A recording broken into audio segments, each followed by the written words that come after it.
36. 36. Da'watul qabaili ila dini.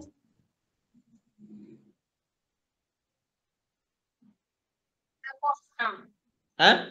36. Bu? 36. 36. 36 ya? Iya.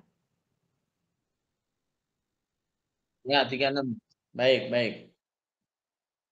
Bismillahirrahmanirrahim. Qala al-musannif rahimahullah nafa'ana bi ulumi fid dharain. Amin. Da'watul qabaili. Dakwah kabilah-kabilah untuk menyeru ke dalam ajaran agama Islam.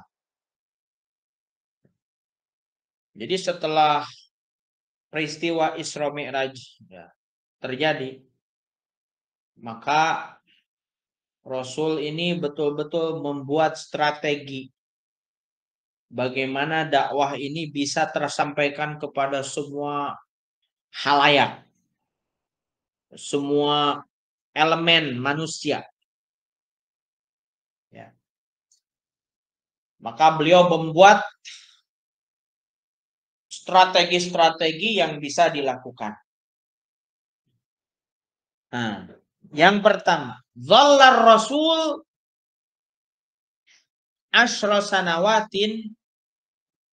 Rasul di dalam beberapa tahun yad'u Quraisyan ila din, menyeru kaum Quraisy untuk masuk ke dalam agama Islam.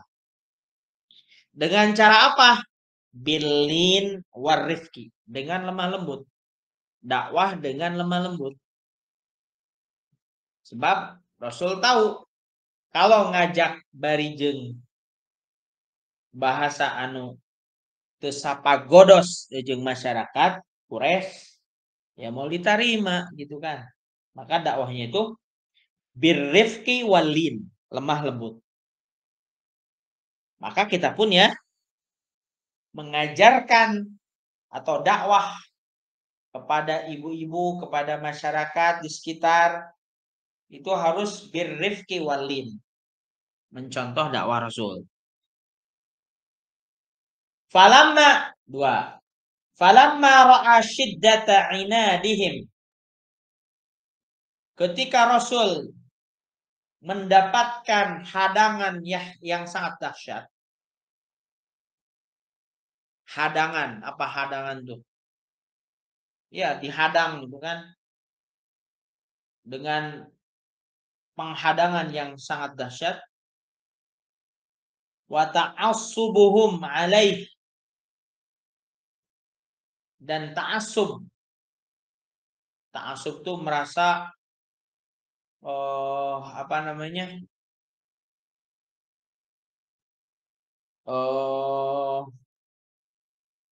Merasa cinta dengan leluhurnya yang menyuruh untuk bertuhankan Lata, Uzza dan Manat. Ta'assub. Jadi cek kolotna goreng, manehna ngilu goreng, itu ta'assub. Ya. Jadi ta'assub itu walaupun berpegang teguh pada kejelekan, dia akan lakoni, gitu. Ta'assub. Ya. Waman ahum nasruddin, dan mereka melarang baginda Nabi ya untuk atau mencegah baginda Nabi untuk menyebarkan agama. Kharaja fis sanatil hadiyata asyrata minan nubuwah, maka Rasul keluar ketika penghadangan ya, dan pencegahan dakwah itu terjadi. Rasul keluar di tahun ke-11 daripada kenabian. Belum hijriah. Berarti kalau belum hijriah, Rasul masih ada di Mekah. Kemana nih dakwahnya? Ilal qabaili fi aswaqihim. Di kabilah-kabilah ya. Di pasar dakwahnya. Dakwahnya di pasar. Karena pasar itu ya tempat pertemuan berbagai macam level derajat kehidupan manusia.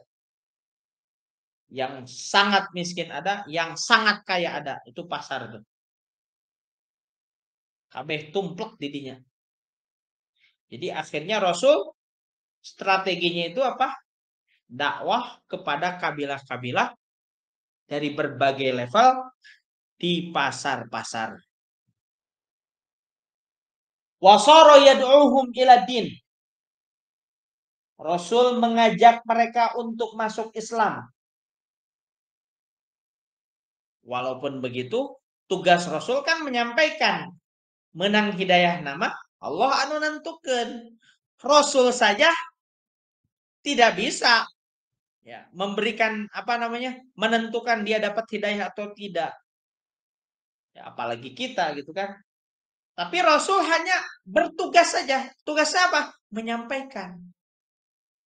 Apakah dia mau ikut atau tidak? Allah yang menentukan, menggerakkan hatinya. Demikian juga kita ya. Di Majelis Taklim ngajakan ngaji. Kasaha bae jalma diajakan ngaji.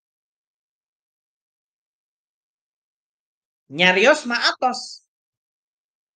Responnya ya terserah. Kita tugasnya menyampaikan. Adapun responnya mau dan tidak, itu Allah yang menentukan. Gitu. Jadi jangan merasa kecewa misalnya ketika kita ngajak kebaikan terus ditolak. Nah, tong kecewa, santai baik. Santai baik gitu. Ya. Fakana minhum mayyaruddu raddan qabihan.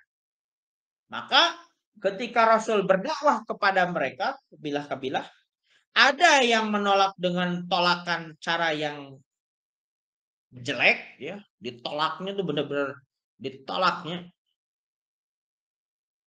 Wa minhum mayyaruddu dan hasanan. Ada juga yang menolaknya dengan tolakan yang baik. Nolak tapi tekasar gitu. Ada yang nolak bari dibaledogan. Kalau sekarang kita dakwah ngajak orang ngaji ya paling bilangnya nanti ya lagi sibuk gitu. Tidak seperti Rasul ya, ketika ngajak langsung dibaledogkan gitu. Kalau kita mah ngajak orang pada kebaikan, ngaji, ya kan? Ya paling dijawab, alim, isin. Kan. Alim, seueur pidameleun, dan lain sebagainya. Nyata naon, nu penting kewajiban orang ngajak. Adapun hasilnya mau tidak mau ya itu Allah tentukan. Hidayah namanya. Gitu. Wa kana min akbahihim raddan. Dan yang paling dahsyat penolakannya itu adalah Banu Hanifah, adalah kalangan Bani Hanifah. Jama'atu Musailamatal Kadzab. Jadi Banu Hanifah ini adalah kelompok daripada seorang Musailamatal Kadzab, Musailamah. Kelompoknya Musailamah. Nah, perlu diketahui Musailamatal Kadzab ini adalah seorang yang ngaku sebagai nabi setelah wafatnya Rasul. Ya. Wafat Rasul kemudian Musailamah Al-Kadzab ini sang pendusta ya. Dia mengaku atau mendeklarasikan ya sebagai seorang nabi. Dan pengikutnya itu banyak ya. Bukan 10, 20, 30, 100 bukan. 60.000 orang tuh pengikutnya tuh. Banyak. Dan saat itu Rasul wafat. Pemerintahan diserahkan kepada Abu Bakar As-Siddiq. Maka tugas Abu Bakar As-Siddiq ini berat. Kenapa? Satu, ya. Setelah wafatnya Rasul, banyak orang yang murtad setelah wafatnya Rasul. Banyak ya. Yang kedua, banyak orang yang tidak mau lagi menjalankan syariat. Mung mayar zakat, mung.